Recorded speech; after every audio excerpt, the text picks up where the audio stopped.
మాట్లాడదు, వాళ్ళకి చూపెడితే చాలు మన స్కానర్ కదా చూపించాడు. ఏం అర్థం కాదు కదా. ఆడోళ్ళ ముందు ఎవరినైనా మొగోడిని తీసుకొచ్చి ఇట్లా చూపెట్టండి, తర్వాత వాళ్ళు వీడు ఎట్లాంటి మొత్తం చెప్తారు. ఎందుకు చెప్తారు? వీళ్ళకి ఎయిర్స్ పొడుగున్నాయి కాబట్టి.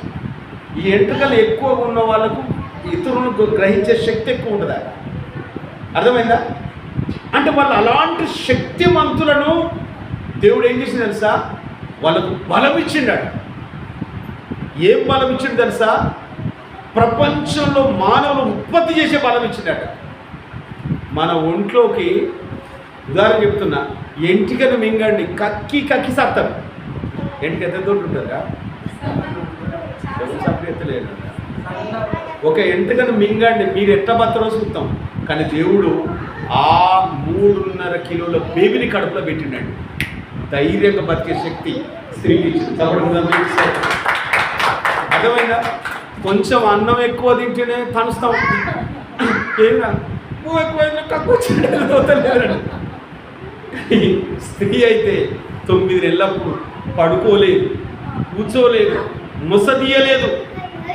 ఎందుకో తెలుసా?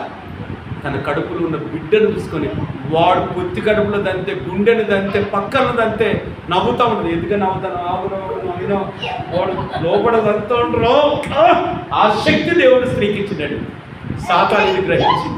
సాతానిని గ్రహించి ఈ స్త్రీని నేను మోసం చేస్తే, ఈ స్త్రీని కనుక నేను పడితే కుటుంబం సర్వనాశనం అయిపోద్దని చెప్పి మంచిగా ఉన్న ఏదేను వనంలోకి అపవాదం వచ్చి స్త్రీని పట్టిండండి, తప్పు చేయించాడు. అంతే. ఈరోజు కుటుంబాలు కూలిపోవడానికి కారణం స్త్రీలే, కుటుంబాలు నిలబడడానికి స్త్రీలే. కానీ దేవుడు ఏం చేసింది తెలుసా? ఏ స్త్రీ ద్వారా పాపం భూమి మీదకి వచ్చిందో అదే స్త్రీని ఆధారం చేసుకొని ఆ స్త్రీ ద్వారా దేవుడు ఈ భూమి మీదకి వచ్చి, తన గర్భం నుండి భూమి మీదకి వచ్చి రక్షణ ప్రపంచానికి ఇచ్చింది. కాబట్టి కూడా తెలుసుకోవాలి. కూడా ఇప్పుడు ఈ స్త్రీలతో సంసారం ఎట్లా చేయాలో తెలుసుకున్న వాళ్ళే నిజమైన మొగోళ్ళు అండి. నిజమైన మొగోళ్ళు అంటే ఇప్పుడు నన్ను ఒక ఆయన అన్నాడు, నా దగ్గరకు వచ్చిన అంకుల్ అంటే ఏది నువ్వు బాధ అనిపిస్తుంది. ఏంది మామ అన్నీ అన్న. లేదనుకో, అరే మామ చెప్పే అన్నీ అన్న. నీ ముఖం ఇస్తే నాకు బాధ అనిపిస్తుంది అనుకో, నా ముఖం మంచిగానే ఉంది కానీ నువ్వు అట్లా కుచ్చగాట్లక మిసాలు గీక్కోకు, నీ ముఖం అందమైన ముఖం పోయిందండి. నాయన ఇది గీదీదికి నువ్వు గింతగానం సో చెప్పి లాస్ట్కి వచ్చి గీ మాట చెప్తాను నాయన. ఇప్పుడు మిసాలు ఉన్న వాళ్ళందరూ ఎవరన్నట్టు? వాళ్ళను జ్ఞానముతో వాక్యముతో ఆ బలహీనులు గెలవాలని పౌలు గారు చెప్తాడు. వాళ్ళు బలహీనులు, కానీ మీ ప్రార్థనలకు అడ్డం రాకుండా మీరు వాళ్ళని గెలవాలి. ఎట్లా? నా వాక్యము చేత అంటారు. వాళ్ళు ఎట్లా గెలవాలి అంటే నేను చెప్తున్నాను, ఇది అవసరం లేని ముచ్చటే, కానీ వాక్యంలోకి వెళ్ళే ముందు ఒక మాట చెప్తాను. స్త్రీతో గెలవాలంటే ఒక విషయం నేను ఇది నిజం చెప్తున్నాం, అబద్ధాలు కాదు. అంగడంటే తెలుసా? సంత అంగడంటే తెలుసా? అమూల్య అంగడంటే తెలుసారా? శ్యామ్ అంగడి తెలుసు కదా? అంగడంటే తెలుసా? మరి అంగడంటే తెలుసా అంటే అడుగుతారు, పోతాను ఏమన్నా నీ అవైదు వడతట్లేదా మమ్మీ పోదామంటారు రేట్గా. అందరికీ రండి. సంతలో నాట ఆ వాటర్ ట్యాంక్ ఏరియాలో మురుగులో అంగడి పెట్టి ఆ ఏరియాలో సంతలో ఒక పాప ఇటు నడిచి వస్తుందట. 20 ఏళ్ళు. ఎంత అనుష 20 ఏళ్ళు. ఆ పిల్లిటి నడిచి వస్తుందట. ఒక పిల్లగాడు ఇట్లా పోతాడట. ఆమెటి కనపడంగానే ఇటు పోతోడు ఏమన్నట్టంటే చాలా బాగున్నావు అన్నట. ఏమన్నట? చాలా బాగున్నావు అంట. ఈ పోరాడు ఎవరన్నావు అన్నదట. నిన్నే. నన్ను ఏమన్నావు?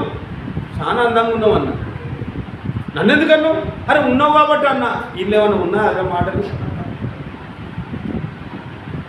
చూడండి. వాడు కల్పించుకొని మాట్లాడే మాట. మీ దేవుడు ఊరు కాదు మర్యాద, మళ్ళా ఏమో అందంగా ఉన్నాడు ఇక్కడ అంటున్నాం అన్నది. ఇక్కడ అనుకున్నారు, కలిసిండు, వాడాటు వీటికి పోయింది అంతే. ఈ పోరింటికి పోయినాక గోలెం కాడికి పోయి బకెట్లని చేతులు కడుపుకునేప్పుడు ముఖం చూసుకుంటుంది. ఈ పోరు ముఖం చూస్తే ఎట్లుందంటే కాలమాల పెంక. కానీ ముఖం వాడు ఏమన్నాడు అనుషవాడు?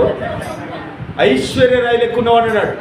ఇక ఈ పోరు అక్కడ చూసుకొని ఇంటికి వచ్చి పువ్వు వేసుకొని తిన్నాక పువ్వు కింద ఈ స్టీల్ పిల్లని అనుకుంటే అలా బొమ్మ కనపడతాను, అంత మంచిగా అనుకుంటాను. ఇక పోయి పట్టుకుంటే అద్దం పట్టుకొని పోయి దుప్పట్ట కప్పుకొని చూసుకుంటుంది కాలేబల ముఖాన్ని. ఏం లేదు. వాడు ఏమన్నాడు, ఇంకేమన్నాడు, ఐశ్వర్యరావు అన్నాడు, ఇంకేమన్నాడు, ఉన్నదే అని అన్నాడు. ఈ 3-4 మాటలకు ఈ పోరి మళ్ళా బేస్తారన్నాక నిద్ర పోలేదు, పువ్వు సరిగా తిరుడు లేదు. ఏమంటే నాన్న అంటే ఉన్నది ఎట్లా ఉన్నది కదా, ఉన్నది కాబట్టి వాళ్ళ అమ్మ ఎత్తుకొని బలం తీసుకొని ముద్దాడి కింద తిప్పకుండా పెంచింది కదా, 18 ఏళ్ళు 20 ఏళ్ళు వచ్చేటాక, అవునా కదా. కానీ వాడెవ్వడో మాయదారి మాల పక్కిరి కాడు అన్నందుకు ఈ పోరు నిద్రపోతలేదు, ఏం చెత్తలేదు. మళ్ళా ఆదివారం మళ్ళా బేస్తారు, అంగడి లేకున్నా అంగడి టైంకు పొద్దుగాల తయారైపోతుంది. ఎందుకు పూజ అంటే ఏదో అంగట్లకు ఆ పూసలు వస్తాయట, పూసలు లేవు, గీసలు లేవు, పూస పేర్లు వస్తాయట, అర్థమైందా. మళ్ళీ అదే లైన్లో 2 సార్లు ఇది వీళ్ళు లేట్ అయింది. వీడెవడు బాలసద్దోడు, వీడెట్టున్నాడు మాయల పక్కి రోడ్లు ఎక్కువ, వీళ్ళు పనులు ఎత్తు పనులు, అందం లేడు సందం లేడు. మళ్ళా లైన్ అక్కడికే వచ్చాడు. ఈ పోరు 2-3 సార్లు తిరుగుతుంది, వాడు అన్నోడు దొరుకుతుండేవాడు. మళ్ళా వాడు వచ్చాడు, బాగున్నావు అన్నాడు. బాగున్నా కాదు, మొన్న వారం ఏమన్నావు మర్చిపోయినావు అయింది. మొన్న వారం ఏమన్నావు, ఉన్నదే అన్నా, అదే ఏమన్నావు, నువ్వు ఐశ్వర్యలా ఎలుక్కున్నావు, నిజంగా అరే ఉన్నావు కాబట్టే. నీకు ఎందుకు అనిపించింది అట్లా, ఎందుకో అనిపించిందిరా బై పొందల పెట్ట నిన్ను ముంచడానికి వాడు వేసిండు ఓలా, అర్థమైందా. ఇద్దరు మాటలు కలిసినాయండి. 2 సంవత్సరాలు అయింది.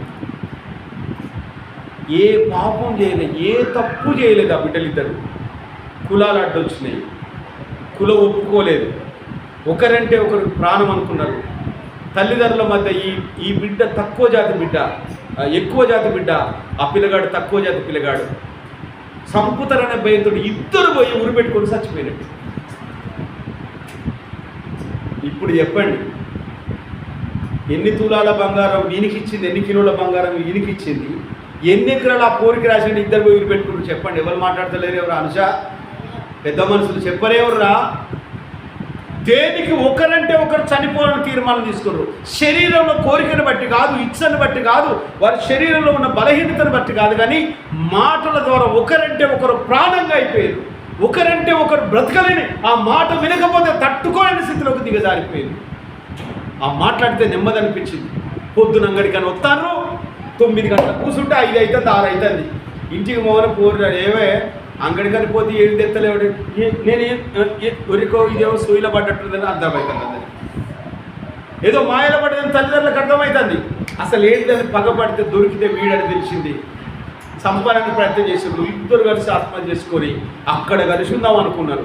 ఈ రోజున చెప్పండి, ఒకరంటే ఒకరు ఇష్టమని ఒకరికోటి ఒకరు సచ్చడానికి తీర్మానం చేసుకుంటే, ఇప్పుడున్న స్థితిలో ఒకరంటే ఒకరు చంపడానికి ఉన్నామంటే మనం ఎక్కడున్నామో అర్థం చేసుకోండి.